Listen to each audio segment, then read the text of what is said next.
history, it is that power corrupts, and absolute power corrupts absolutely. This is Aaron Russo, a filmmaker and former politician. To his left is Nicholas Rockefeller of the infamous Rockefeller banking and business dynasty. After maintaining a close friendship with Nicholas Rockefeller, Aaron eventually ended the relationship, appalled by what he had learned about the Rockefellers and their ambitions. I got a call one day from an attorney woman I knew, and she said, "Would you like to meet one of the Rockefellers?" I said, "Sure, I'd love to." And we became friends, and he began to divulge a lot of things to me. So he said to me one night, he said that there's going to be an event there, and out of that event, you're going to see we're going to go into Afghanistan, so we can run pipelines from the Caspian Sea. We're going to go into Iraq to take the oil and establish a base in the Middle East, and we're going to go into Venezuela and try and get rid of Chavez. And the first two they've accomplished. Chavez they didn't accomplish. And he said you're going to see guys going into caves looking for looking for people that they're never going to find. You know, he was laughing at the fact that you have this war on terror. There's no real enemy. He's talking about how by having this war on terror, you can never win it because it's an eternal war. And so you can always keep taking people's liberties away. And I said, how are you going to convince people that this war is real? He said, but the media.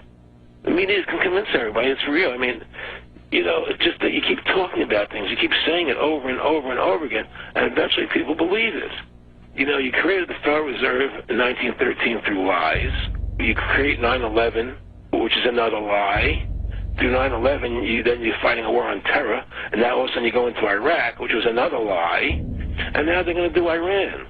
You know, and it's all one thing leading to another, leading to another, leading to another. Now, I would say that, what are you doing this for? What's the point of this thing? You have all the money in the world you ever want. You have all the power. I said, you know, you're hurting people. It's not a good thing. And he would say, what do you care about the people for? Take care of yourself and you take care of your family. And then I said to him, what are the ultimate goals here? He said, the ultimate goal is to get everybody in this world chipped with the RFID chip and have all money be on those chips and everything on those chips. And if anybody wants to protest what we do or violate what we want, we just turn off their chip. That's right, microchipped. In 2005, Congress, under the pretense of immigration control and the so-called war on terrorism, passed the REAL ID Act, under which it is projected by May 2008, you will be required to carry around a federal identification card, which includes on it a scannable barcode with your personal information. However, this barcode is only an intermediary step before the card is equipped with a VeriChip RFID tracking module, which will use radio frequencies to track your every move on the planet. If this sounds foreign to you, please note that the RFID tracking chip is already in all new American passports. And the final step is the implanted chip, which many people have already been manipulated into accepting under different pretenses. We have a Florida family who are really pioneers in a brave new world. They have volunteered to be the first ever to have microchip identification devices implanted into their body. After 9/11, I was really concerned with the security of my family. I wouldn't mind having something planted permanently in my arm that would identify me.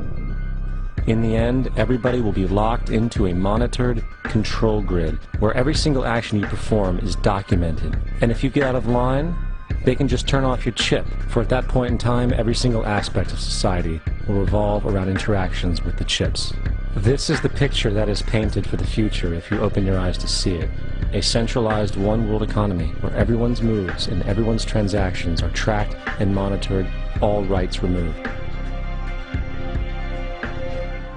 The most incredible aspect of all. These totalitarian elements will not be forced upon the people. The people will demand them.